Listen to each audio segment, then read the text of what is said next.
In 2019, the President of the United States asked to buy Greenland.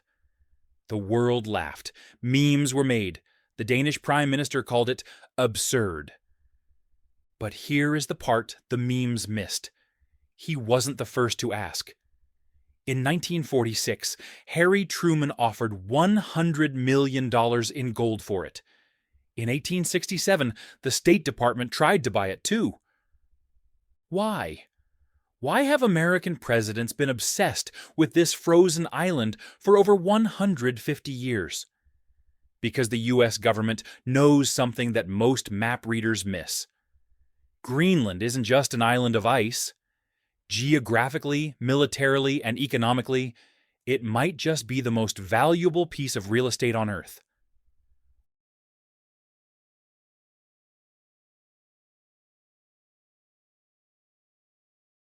To understand the future of Greenland, we have to respect its past.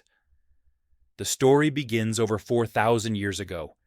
Inuit peoples migrated across the Arctic, mastering survival in one of the harshest environments on the planet. While empires in Europe rose and fell, the Inuit developed a culture perfectly adapted to the ice. In the 10th century, the Norse explorer Eric the Red arrived. He named it Greenland, mostly as a marketing stunt to convince other Vikings to move there.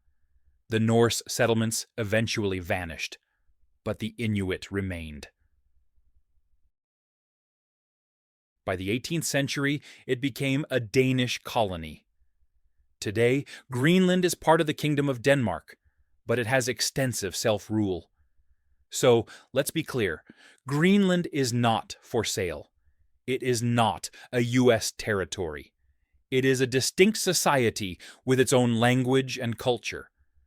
But its unique status has left it caught in the middle of a global power struggle.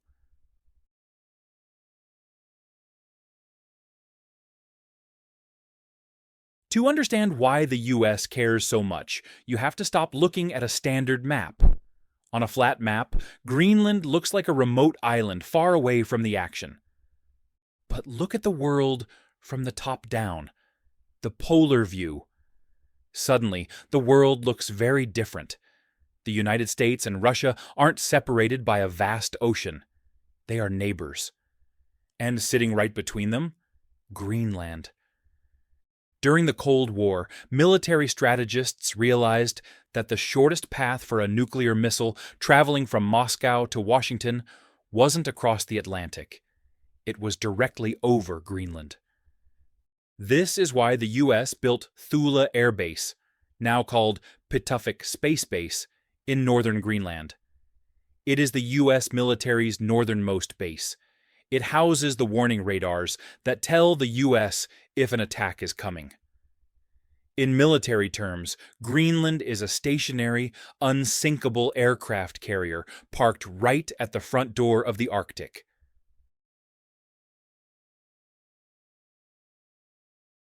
But for decades, Greenland was protected by a frozen shield. Now, that shield is melting.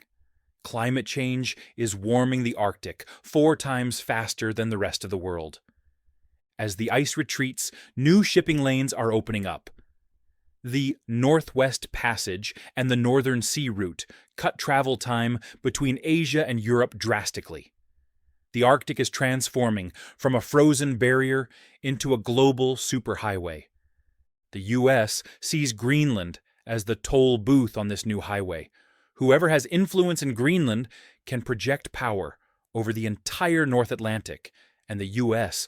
isn't the only one who sees this. The treasure beneath. Beneath the melting ice lies a fortune. We're talking about zinc, iron, gold, and uranium. But the real prize?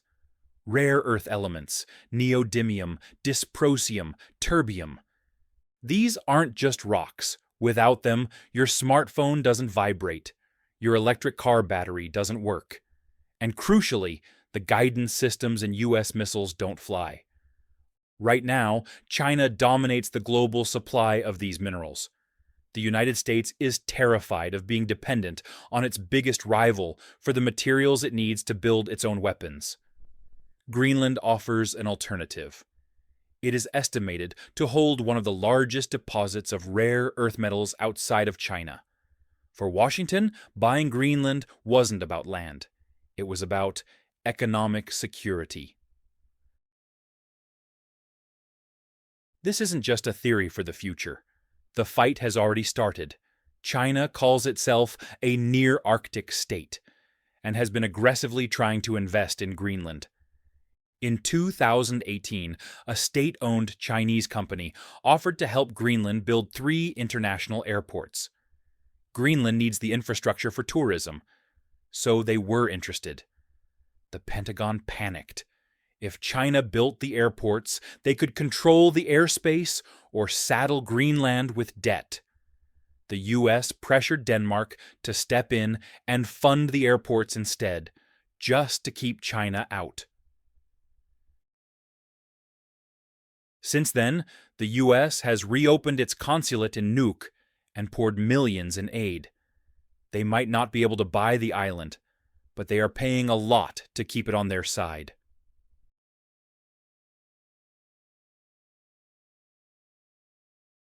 Amidst all these maps and missiles, there is one voice that matters most: the people who live there.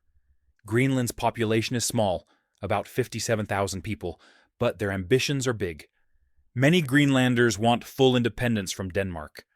But independence requires money. To become independent, they need the revenue from mining. But mining threatens the fragile Arctic environment and their traditional way of life. It is a difficult choice. Do they invite global powers in to fund their freedom? Or do they keep the resources in the ground and rely on Denmark?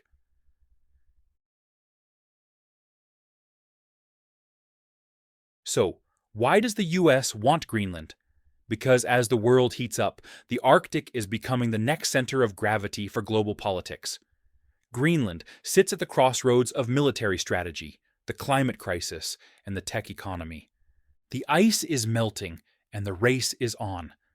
The question isn't if Greenland will change the world, but who will control it when it does.